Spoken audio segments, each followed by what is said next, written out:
Baik, Bapak Ibu yang dirahmati Allah Subhanahu wa taala.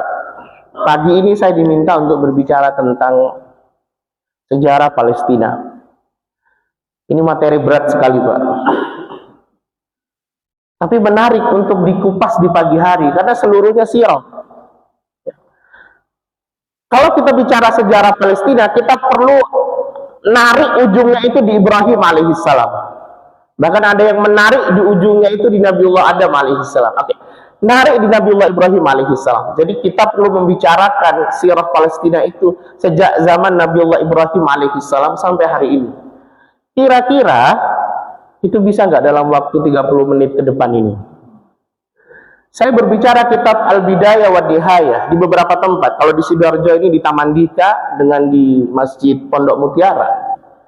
Itu saya bicara Al-Bidayah wa Nihayah. Itu 2 tahun, Pak. Itu baru sampai di Nabiullah Musa alaihissalam. 2 tahun. Tapi saya kasih pandangan sedikit saja. Tapi nanti saya stop, saya pindah. Jadi kalau kita bicara sejarah Palestina, kita perlu narik dari Ibrahim alaihissalam. Ini saya bicara gen saja, genealogi saja, bicara tentang nasab saja. Dari Ibrahim itu kita tahu bahwa Ibrahim itu punya anak berapa, Pak? Kita mengenalnya 2. Tapi ada pendapat yang mengatakan 12. Dan punya istri 4. Karena beliau setelah menikah dengan Bunda Sarah, kemudian menikah dengan Bunda Hajar, setelah itu beliau menikah dengan Konturo. Nanti kemudian menikah lagi dengan 1 orang lagi. Dan jumlah anaknya 12. Itu ada dalam kitab Al-Bidayah wa Nihayah. Oke, anggaplah 2 sebagaimana masyhur kita ketahui. Ibrahim punya anak Ismail dan punya anak Ishak. Dari Ishak nanti jemaah dirahmati Allah Subhanahu wa taala, Ishak akan menikah dengan seorang perempuan namanya Rifqah. Ya. Dan kemudian Rifqah dikasih anak oleh Allah Subhanahu wa taala 2. 1 Yakub, yang kedua Isu namanya. Terus ini sudah enggak masyhur sudah. Siapa, Pak? Yakub dan Isu. Ya. Yang kemudian jemaah dirahmati Allah Subhanahu wa taala, nanti Isu ini sebenarnya panjang kalau kita mau bahas sirahnya, Pak. Panjang sekali. Makanya kalau kita itu mau membahas dalam 30 menit, saya pikir saya tidak cukup cerdas untuk meringkas itu. Saya sudah bicara dengan yang menghubungi saya bahwa saya tidak bisa meringkasnya dalam waktu sekejap itu. Kalaupun bisa meringkas, paling Bapak hanya hafal nama saja tuh nanti. Ya, tidak hafal karakternya, sifatnya, dan lain sebagainya. Jadi Ishak nanti menikah dengan Rifqah. Dan nanti di perjalanan Ishak jemaah dirahmati Allah Subhanahu wa taala, Ishak oleh Allah Subhanahu wa taala dikasih anak Yakub dan Isu. Isu nanti dia berjalan ke Eropa. Kemudian Yakub ini adalah orang yang taat pada Allah Subhanahu wa taala. Dia mengikuti ayahnya Ishak. Setiap hari dia taat kepada Allah. Karena dia taat, maka kemudian Yakub ini dikasih julukan atau dikasih gelar atau kunyah dengan sebutan Israil. Jadi pangkal dari Israil itu adalah Yakub alaihissalam. Nah, kita tidak diperbolehkan untuk kemudian mengatakan la'anallahu Israil.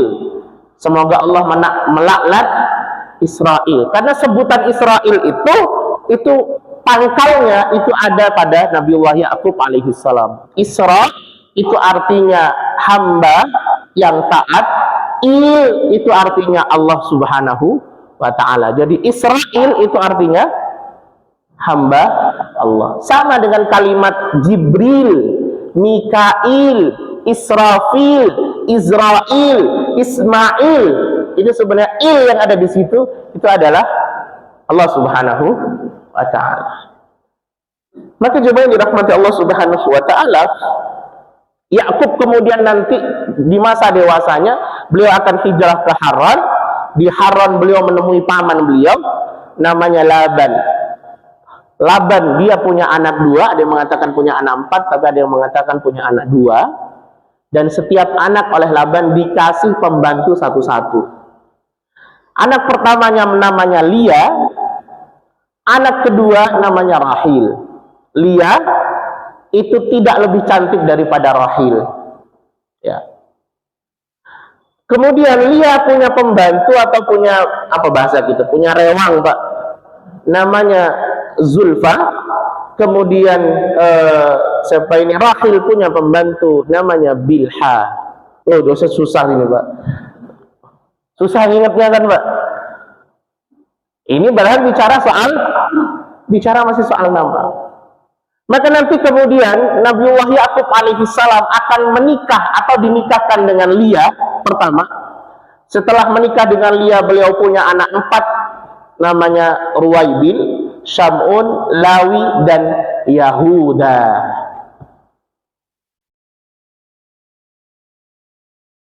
Pak? Paham ya? Kemudian nanti akan menikah dengan Rahil. Jadi beliau itu nikah dengan 4 orang perempuan, 2 anak Laban semua dinikahi. Dari Lia beliau mendapatkan 6 anak, pertama 4 anak. Ya, pertama 4 anak. Kemudian nanti menikah dengan Rahil. Dari Rahil kemudian beliau dikasih anak oleh Allah, Yusuf dan Bunyamin. Paham, Mbak? Aduh, susah ini sudah. Kemudian dari Rahil dikasih anak 2. Baru kemudian nanti sama Lia, Ishak dihadiahi budaknya, pembantunya, yaitu Zulfa. Dari Zulfa Allah kasih dia anak 2. Kemudian juga begitu, Rahil tidak mau kalah, Rahil juga kasih pembantunya kepada siapa ini? Kepada Nabiullah Yakub alaihi salam, yaitu Bilha. Dari Bilha punya anak 2. Jumlahnya berapa? 10 masih ya. Nah, Lia pada akhirnya nanti di akhir juga Lia punya anak, setelah kemudian Lia punya anak 4, nanti juga akan ditambah 2 lagi sehingga anaknya jadi 6. Lengkaplah 12 anak. Yang 12 ini semuanya dijuluki sebagai Bani Israel. Gitu Pak. Nanti kemudian Yahuda itu nanti ke bawahnya akan sampai kepada Nabiullah Musa alaihi salam. Dan kita tahu ketika Nabiullah Yusuf alaihi salam itu diangkat sebagai nabi, kemudian beliau nanti pindah ke Mesir. Ketika kecil itu beliau hijrah ke Mesir, dibawa oleh rombongan pedagang. Di Mesir kemudian beliau jadi nabi. Setelah itu kemudian diangkat jadi perdana menteri. 12 atau 11 saudaranya beserta keluarganya akhirnya hijrah ke Mesir. Dan di Mesir kemudian orang-orang Yahudi, bahasa kita, orang-orang Bani Israel ini mendapatkan tempat yang sangat luar biasa di Mesir. Mereka awalnya tinggal di Syam, kemudian akhirnya mereka tinggal di Mesir. Di Mesir inilah jemaah yang dirahmati Allah, mereka kemudian mendapatkan tempat yang luar biasa, posisi yang tinggi, karena Yusuf ada di Perdana Menteri, atau bahasa kita, di Menteri Ekonomi dan Keuangan. Maka kemudian nanti setelah 12 ini meninggal, itu mulai terjadi pergeseran hingga puncaknya di Nabiullah Musa alaihissalam. Ketika Bani Israel tidak lagi berada di atas, justru mereka menjadi orang yang terintimidasi, berada di bawah, dijadikan bahasa kita pekerja kasar, budak dan pembantu. Sampai akhirnya nanti kepada Nabiullah Muhammad SAW sampai hari ini. Tapi saya pikir ini panjang sekali, sangat panjang. Saya melihat videonya Ustadz Adi Hidayat itu berbicara tentang Palestina, itu berseri Pak. Kalau nggak salah 5 seri, per serinya 1,5 jam. Dan itu pun sudah diringkas. Maka saya kemarin sampaikan, kita tidak akan terlalu banyak berbicara tentang ini sampai ke masa sekarang. Kita akan membahas beberapa hal tentang isu-isu terkini tentang Palestina, Pak. Ada banyak pertanyaan-pertanyaan yang kadang kita bahas. Pertanyaan-pertanyaan di masyarakat. Kenapa kemudian kita bantu Palestina? Kenapa nggak bantu saudara kita sendiri saja? Kemudian Palestina itu, Hamas itu teroris. Kemudian mereka itu nggak bakalan bisa menang lah. Secara logistik dan senjata mereka itu masih kalah jauh dengan lawannya, yaitu Israel. Dan kita akan bahas beberapa saja.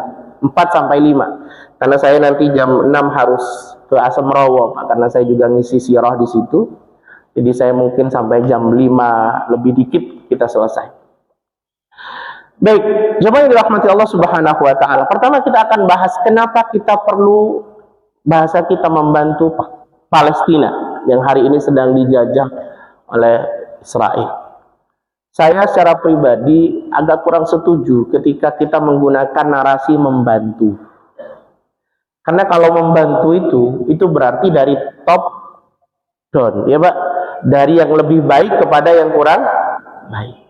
Dari yang lebih sempurna kepada yang kurang sempurna. Dari yang lebih punya uang kepada yang tidak punya uang. Dari yang kuat kepada yang lemah. Itu narasi membantu.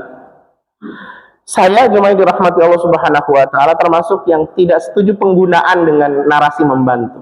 Karena sebenarnya apa yang kita lakukan kepada mereka, berdonasi, mungkin sebagian ada yang turun ke jalan aksi bela Palestina, sebagian ada yang posting, sebagian ada yang kemudian berdakwah dan lain sebagainya, itu bukan dalam wujud membantu, tapi membuktikan bahwa kita ini cinta kepada mereka, dan membuktikan bahwa kecintaan kita kepada mereka itu menjadi bukti iman kita kepada Allah Subhanahu wa taala.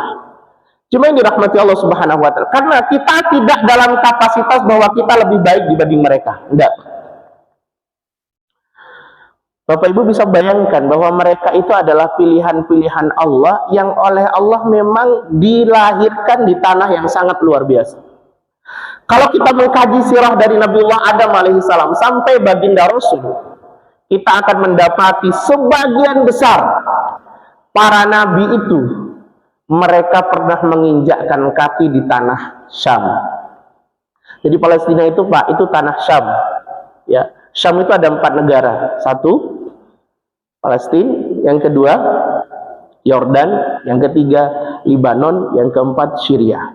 Nah, 4 tanah ini hampir sebagian besar para nabi pernah menginjakkan kaki di situ. Ya, pernah menginjakkan kaki di situ. Hanya sedikit saja yang kemudian wilayah teritori bi'sahnya itu atau nubuahnya itu yang tidak menginjakkan kaki di Syam. Sebagian besar menginjakkan. Ibrahim begitu, Ishak juga begitu, Yakub begitu. Semua anak Yakub pernah berada di situ. Kemudian Nabiullah Musa alaihissalam, semuanya. Maka di situ disebut sebagai Ardul Anbiya, tanah para nabi. Dan orang-orang yang kemudian mendiami di situ dan hari ini menjaga Masjidil Haram, yaitu Masjidil Aqsa, itu adalah orang-orang pilihan, Pak. Allah itu menempatkan seseorang itu sesuai dengan kapasitasnya. Kita ditempatkan di tempat ini nih, itu karena Allah sudah mengetahui bahwa kapasitas kita ini segini. Sementara orang yang di sana yang ditempatkan sebagai penjaga Masjidil Aqsa itu adalah orang-orang yang memang Allah tahu kapasitasnya. Wong mereka kadang urusan syahid itu, Pak, urusan mati, saudaranya mati, bagi mereka itu biasa. Itu biasa. Ada anak yang mungkin waktu pagi harinya dia bisa bermain dengan teman-temannya, sore harinya dia sudah bisa menjadi syahid. Maka coba yang dirahmati Allah, kita tidak dalam kapasitas membantu narasinya, tapi kita sebenarnya ingin menunjukkan kepada Allah bahwa kita cinta kepada mereka, karena mereka sudah bertaruh nyawa untuk kemudian menjaga salah satu Masjidil Haram kita, yaitu Masjidil Aqsa. Cuma yang dirahmati Allah, di dunia ini kita punya 2 tanah, Pak. Ya. 1 tanah yang kita beli, yang kemudian bersertifikat itu, yang kemudian kita jadikan rumah, kayak kita jadikan apa, itu tanah kita, tanah pribadi kita.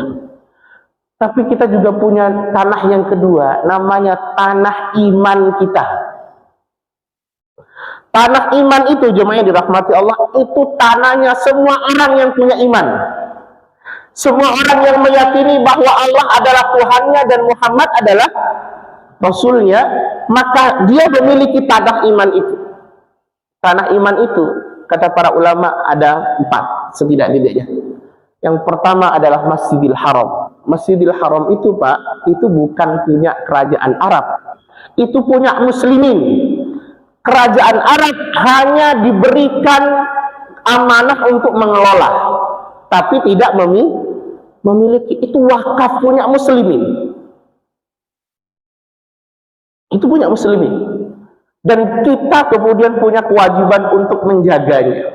Kalau sampai kemudian ada orang yang ingin kemudian menghancurkan Ka'bah, menghancurkan tanah haram, Masjidil Haram, kita harus memiliki hati yang cemburu, hati yang marah, hati yang ingin membela.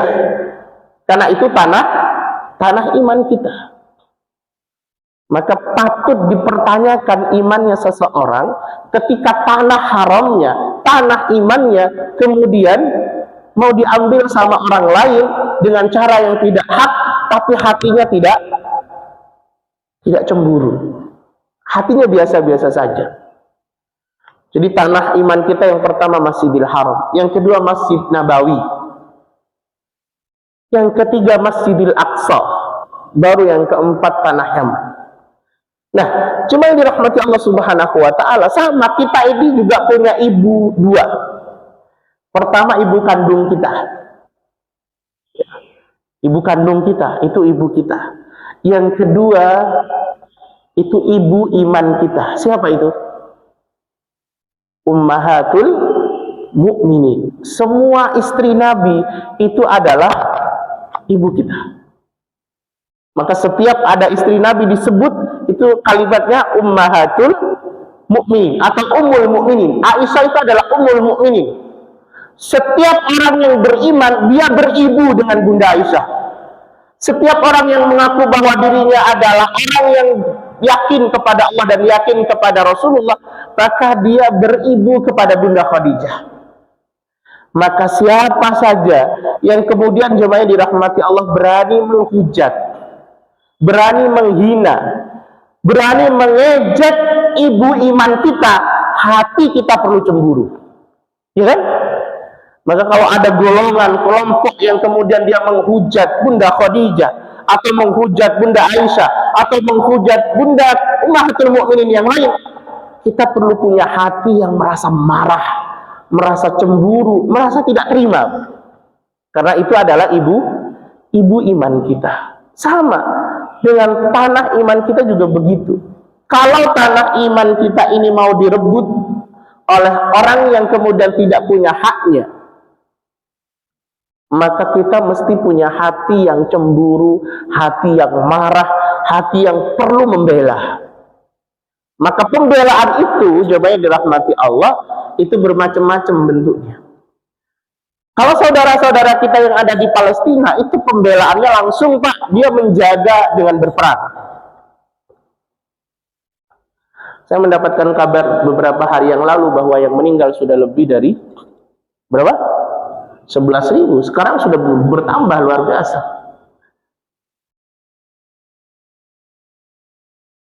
Dan jemaah yang dirahmati Allah Subhanahu wa Ta'ala, 11.000 yang meninggal itu sama sekali tidak membuat orang-orang para mujahidin ini kemudian merasa gentar untuk dengan legowo menyerahkan Masjidil Aqsa. Enggak.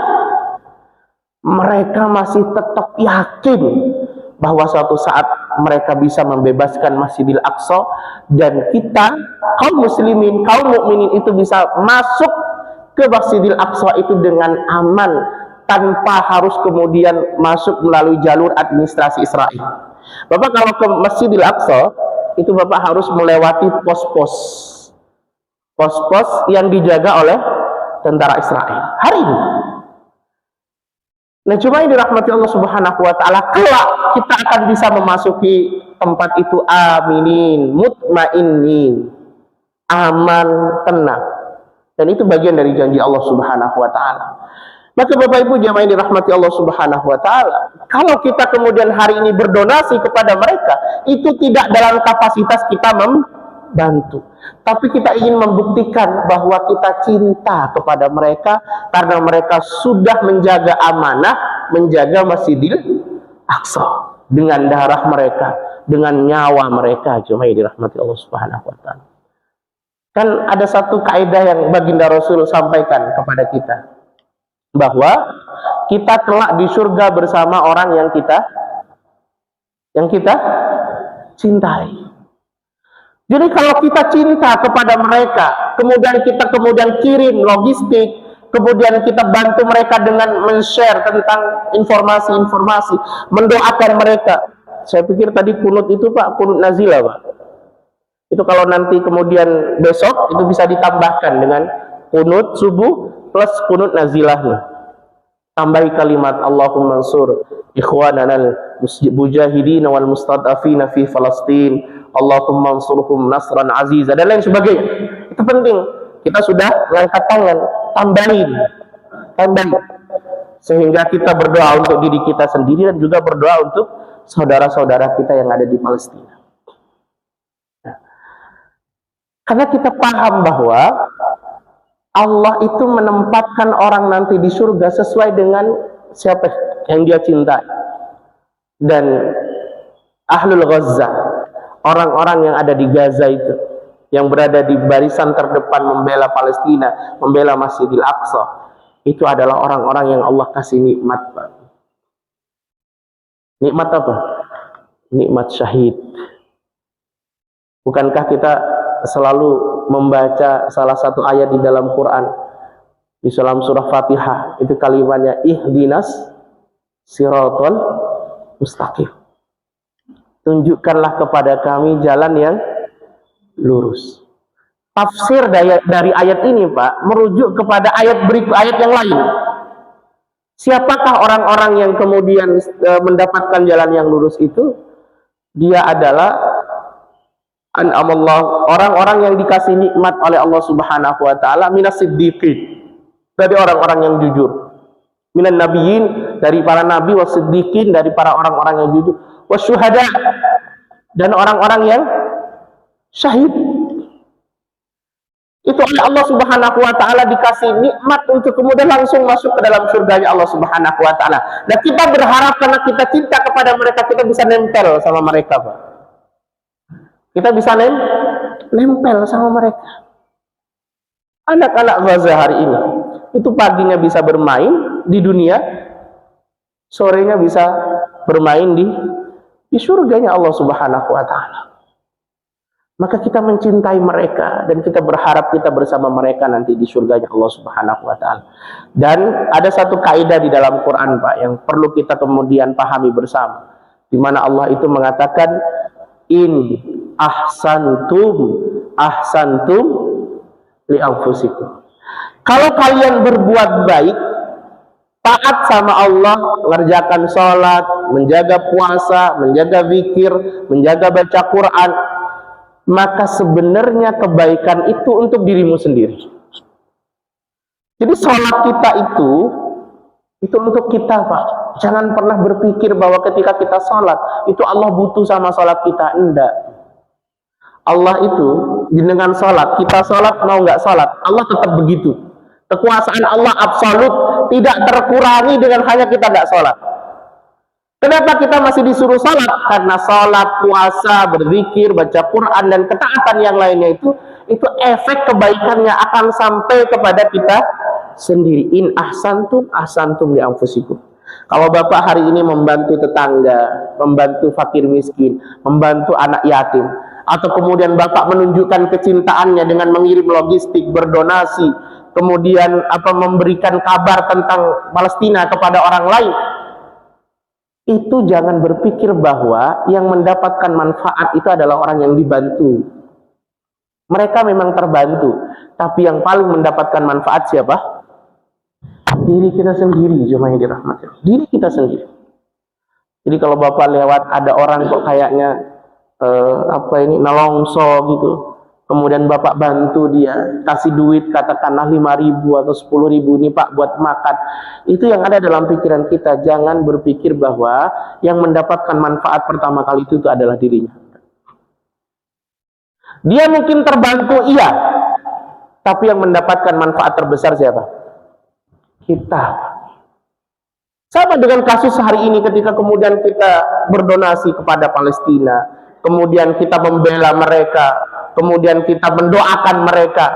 Itu bukan yang dapat manfaat, bukan mereka sendiri, coba dirahmati Allah. Yang paling besar justru yang dapat manfaat siapa? Kita sendiri.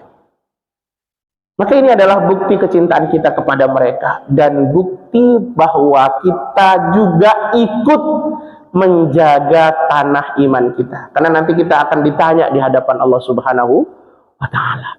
Ketika Masjid Haramku, Masjidil Aqsaku dibom, ketika Masjidil Aqsa itu kemudian dimasuki oleh orang-orang Yahudi, dan kemudian mereka melakukan satu hal yang tidak sewajarnya di situ.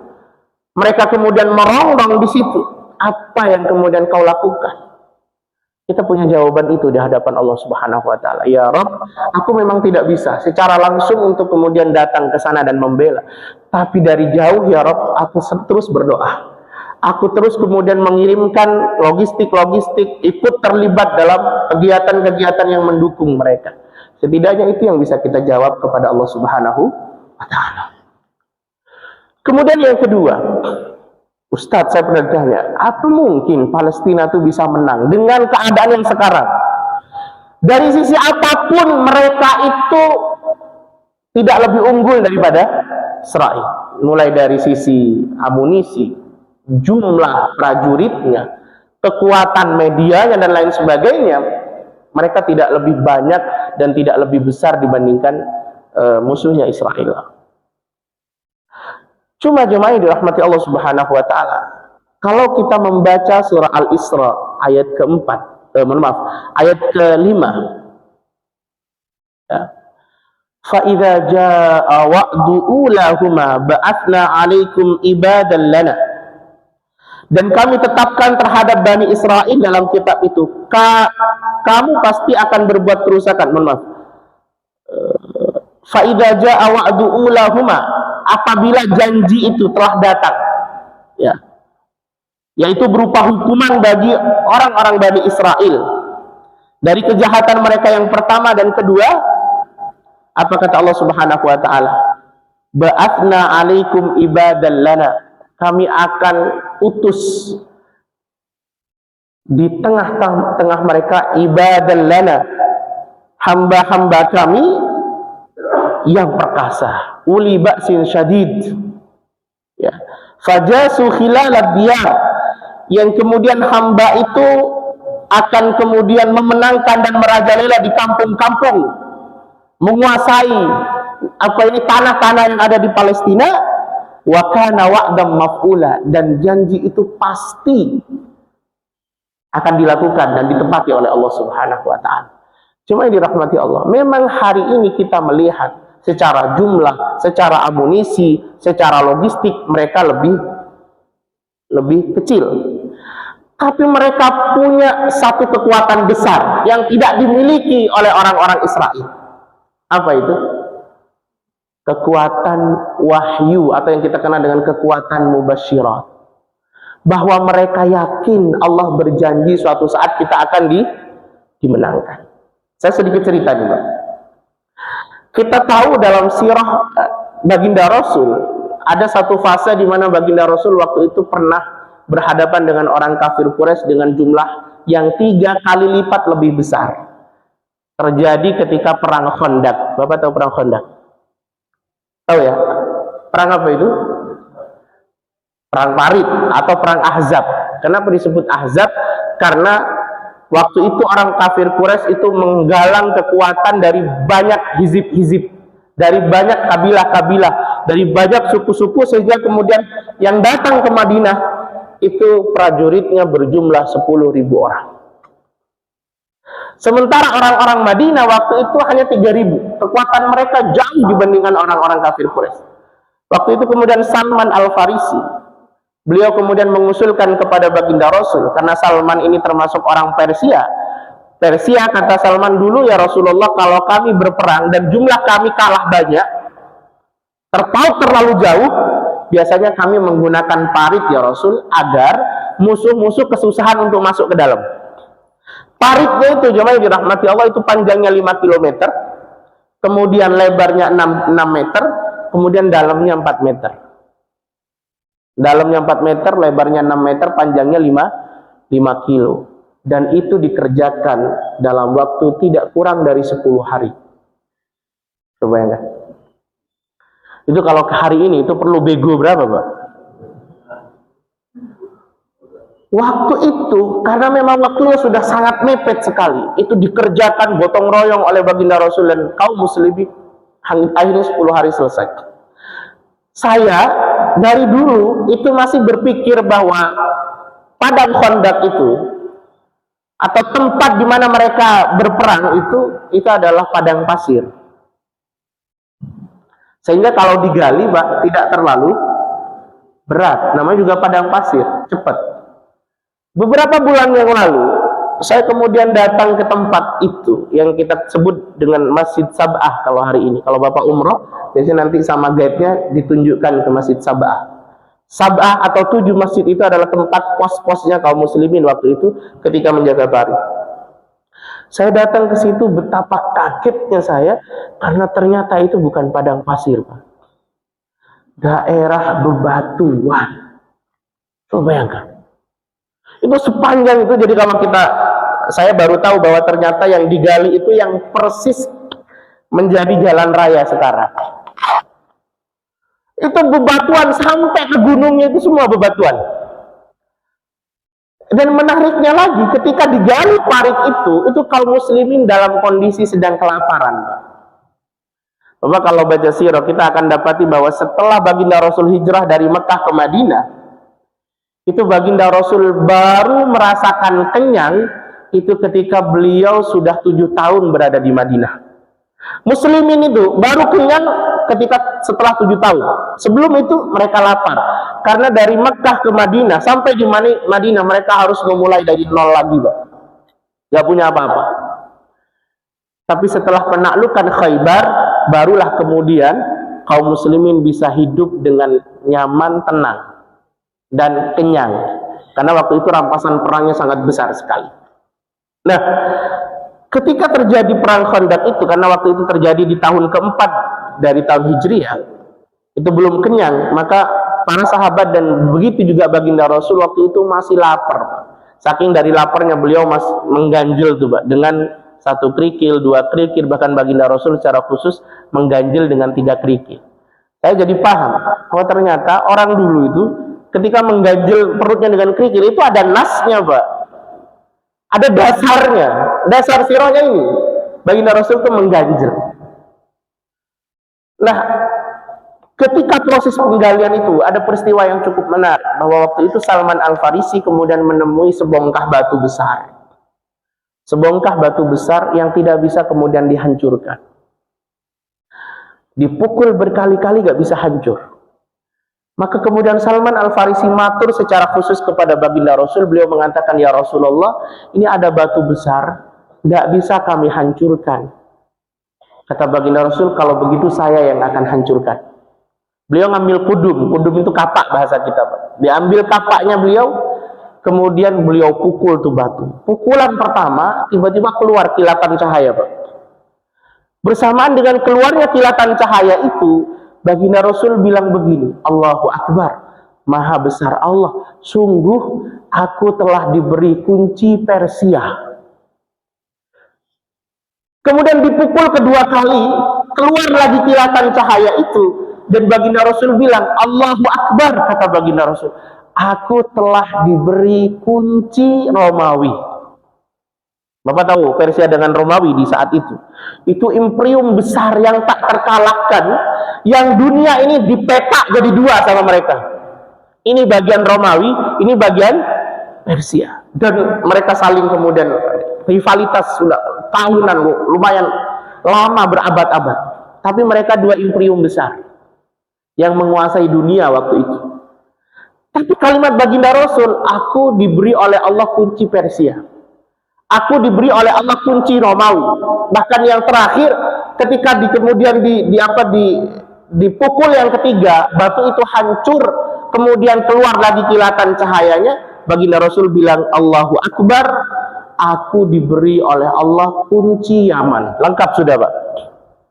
Romawi, Persia, Yaman. Kalimat aku diberi kunci Persia itu artinya adalah kelak muslimin akan menguasai Persia.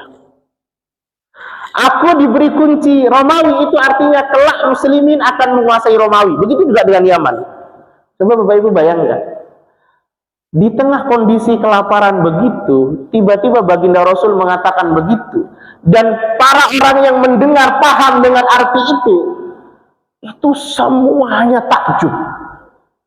Tapi tiba-tiba ada beberapa orang, kalangan orang-orang munafik yang ikut menggali parit. Jadi orang munafik itu memang Yusuf, Pak. Dia masuk dalam barisan itu. Mereka ikut menggali parit, mereka ikut kelaparan. Tapi mereka punya tujuan yang berbeda.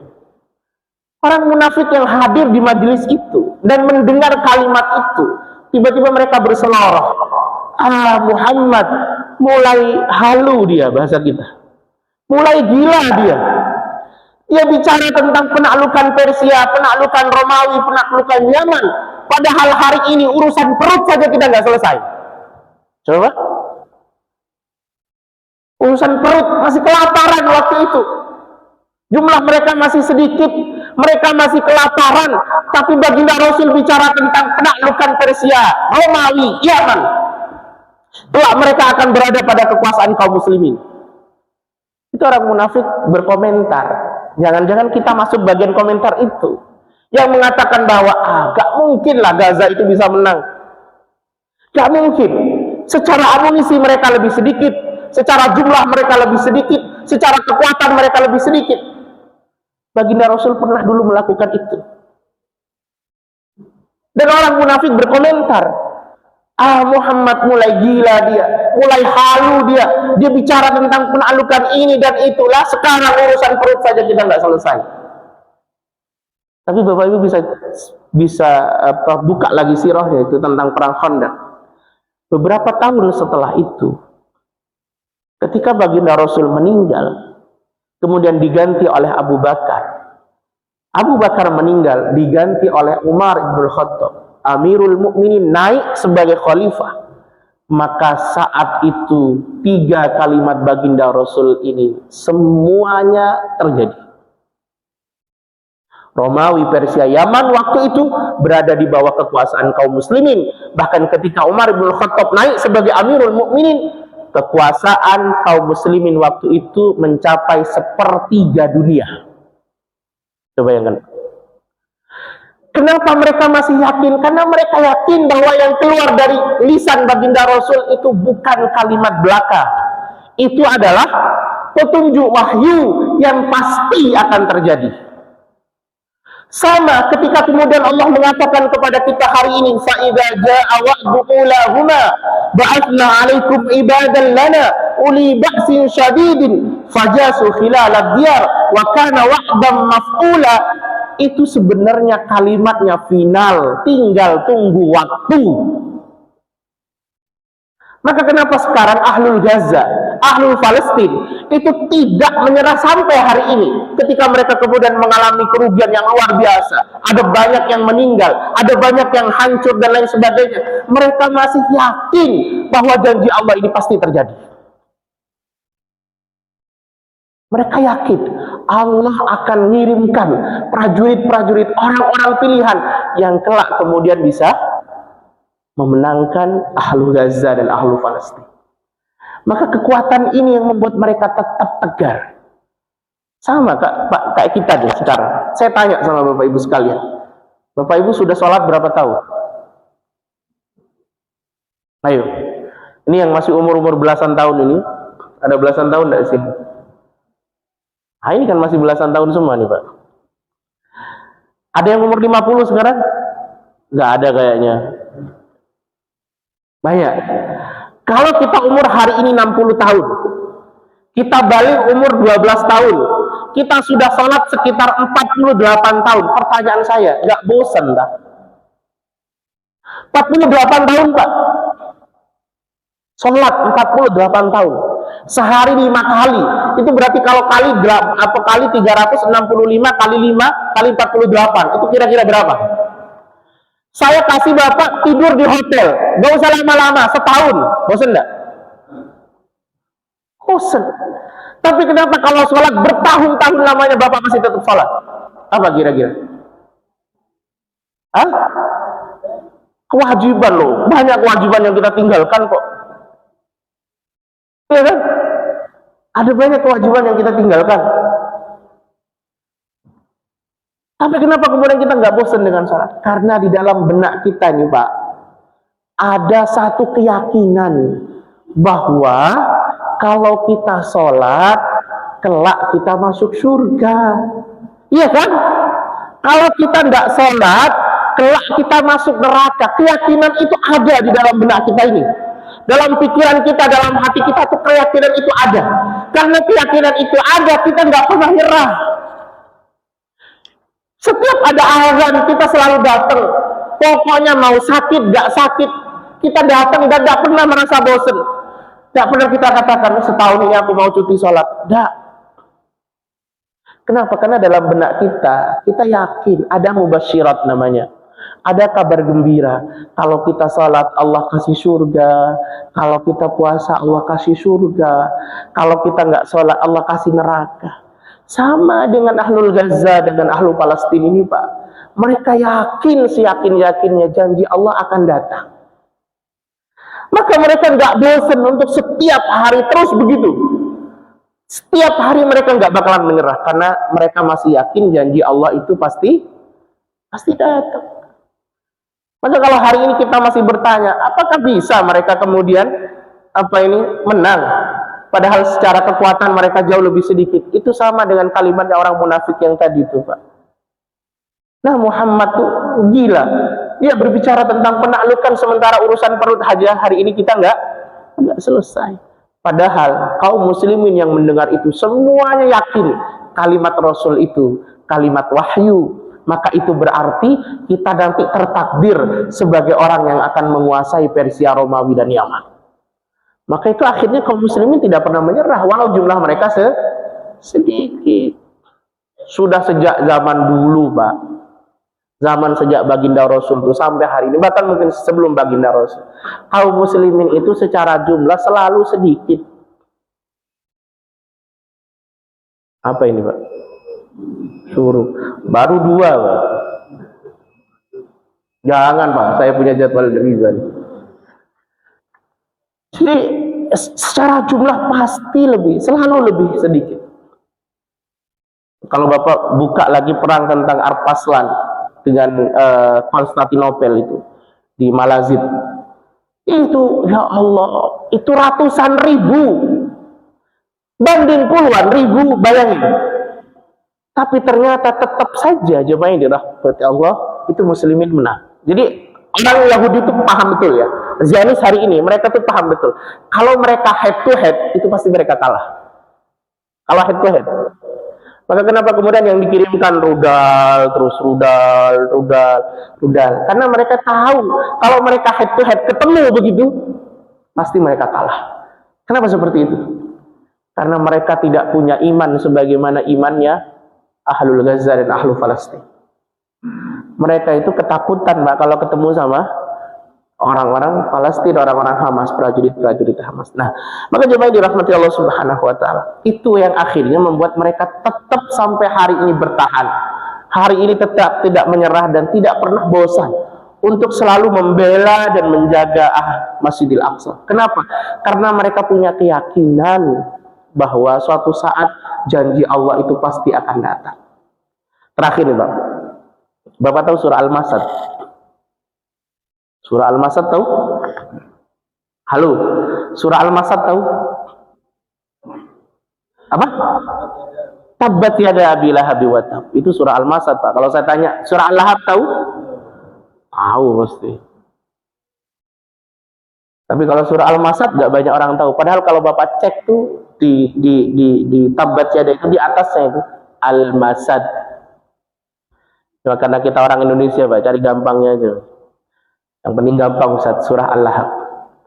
Surah Al-Masad itu Pak, itu turun kepada baginda Rasul ketika baginda Rasul berada di Makkah. Waktu itu pagi-pagi hari, baginda Rasul itu kemudian naik ke Bukit Buto. Bukit Buto itu salah satu bukit yang mengelilingi Ka'bah. Jadi Ka'bah itu dia kayak mangkok begitu Pak. Di tengahnya ada Ka'bah, sekelilingnya ada bukit. Jadi kalau kita tahu kisah Bunda Hajar yang sa'i, tahu nggak? Beliau naik Bukit Safa sama Bukit Marwah. Pertanyaan saya, beliau naik Bukit Safa sama Bukit Marwah itu nyari apa? Nyari air, Pak. Memang beliau geosatelit, Pak. Bunda Hajar itu sa'i, naik Safa, naik Marwah, itu berkali-kali. Masa nyari air, Pak? Saya kasih analogi begini. Kalau saya di sini nih, kemudian saya jalan 100 meter ke situ. Apakah kalau saya cari air dan saya tidak temukan air di situ, saya perlu mengulangi ke situ? Halo? Kalau saya cari air dan saya sudah berjalan ke situ, apakah saya perlu mengulangi ke situ? Kalau di sana sudah nggak ada air. Pertanyaan saya, kenapa perlu 7 kali diulanginya?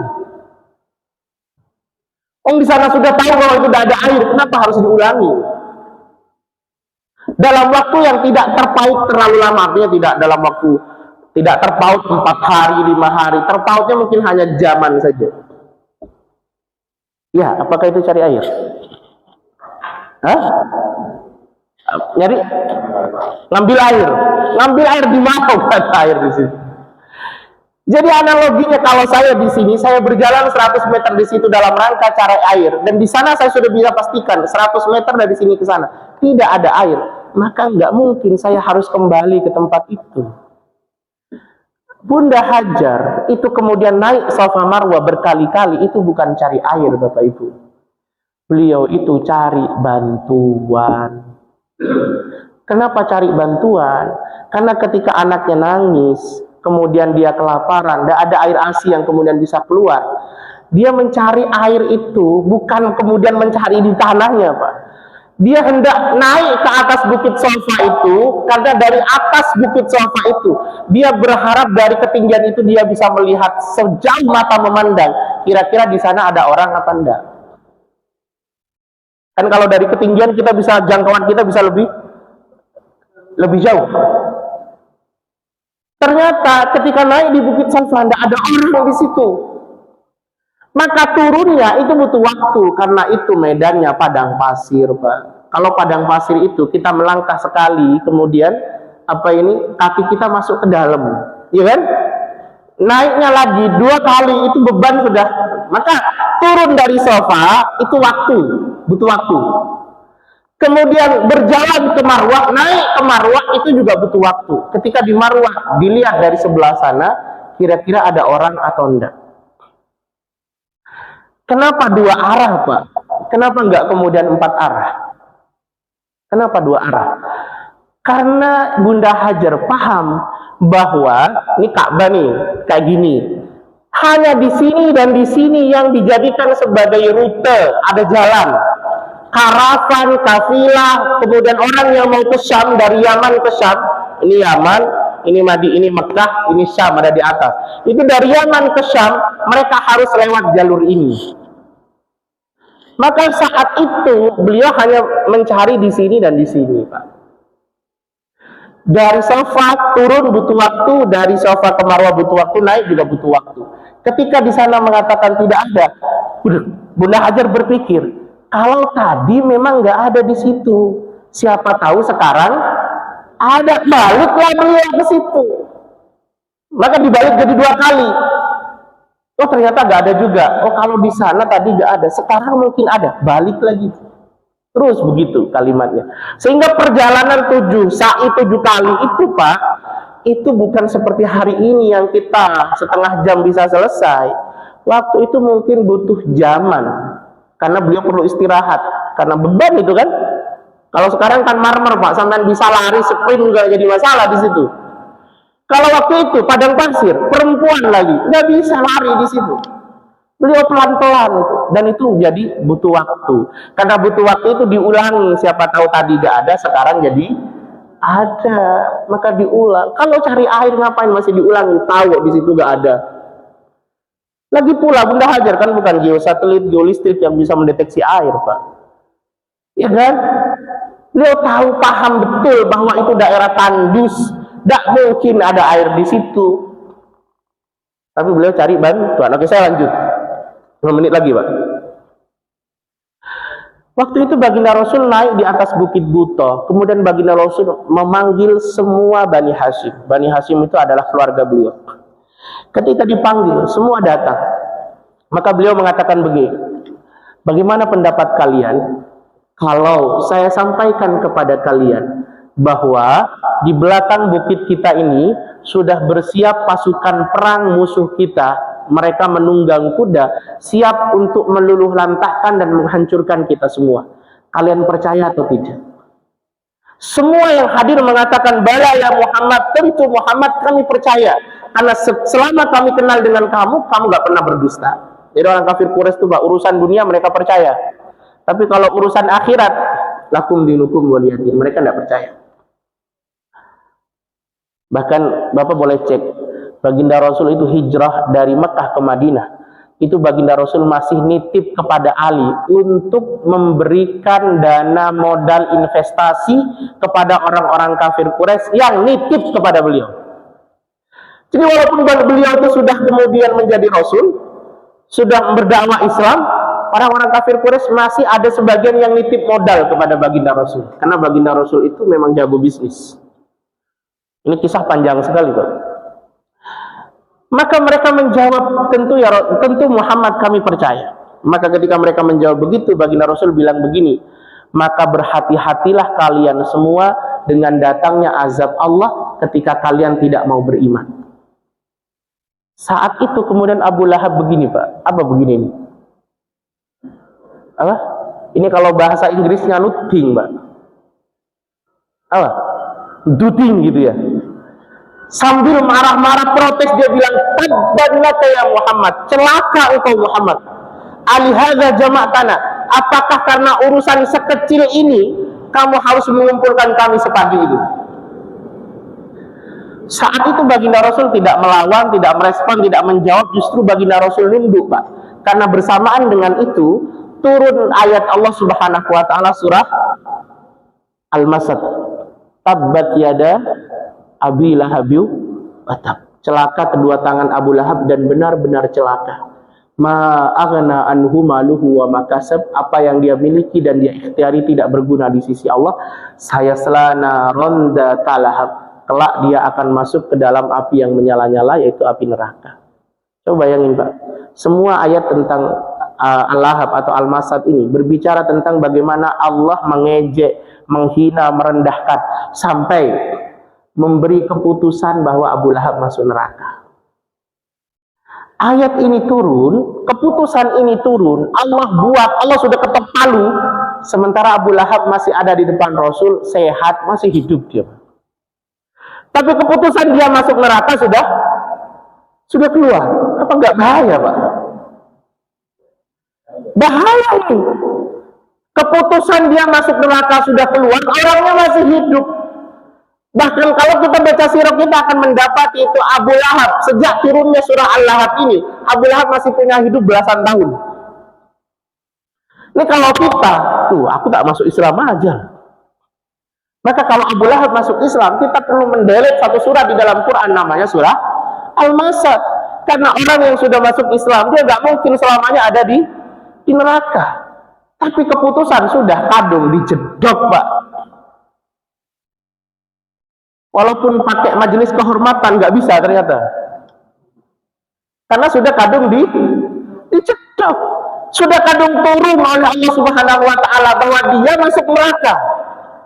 Maka belasan tahun dia masih punya hidup, sama sekali tidak membuat Abu Lahab tersentuh dengan hidayah. Dia akhirnya mati dalam keadaan menjijikkan, dia mati su'ul khotimah, masuk neraka dia. Maka dari sini kita dapat poinnya, Pak, bahwa Allah itu kalau bilang di dalam Quran, kalimat Allah di dalam Quran semuanya tanpa terkecuali itu final. Itu final.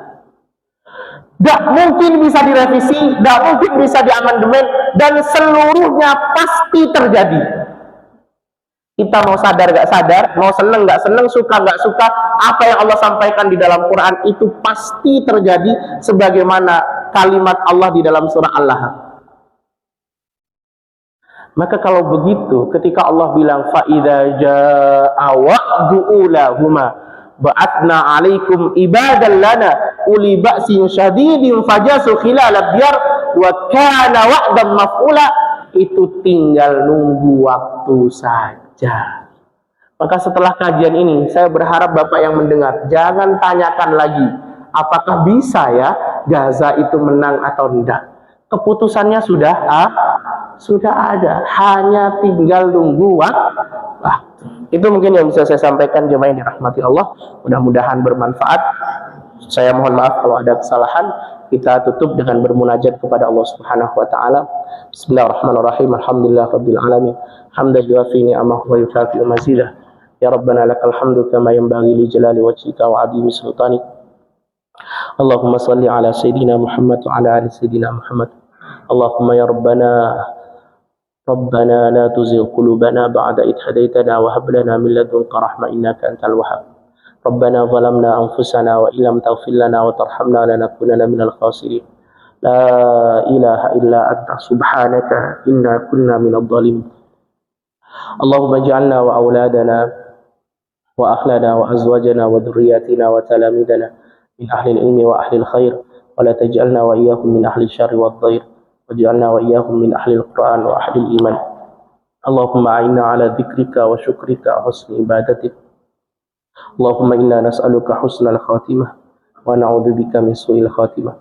Allahumma a'izzal Islam wal muslimin. Allahumma a'izzal Islam wal muslimin.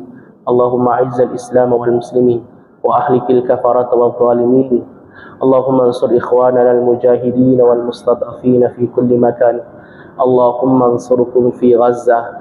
Allahumma ansurhum fi Palestin. Allahumma ansurhum nasran aziza ya rabbal alamin. Allahumma ya rabbana taqabbal mautahum. Allahumma ya rabbana taqabbal mautahum warzuqhum ahlahum. Allahumma rabbana atina fid dunya hasanah wa fil akhirati hasanah wa qina adzaban nar wa adkhilna al jannata ma'al abrar ya aziz ya ghaffar ya rabbal alamin. Wa sallallahu ala sayyidina wa habibina wa qurrati a'yunina Muhammadin wa ala alihi wa sahbihi ajma'in.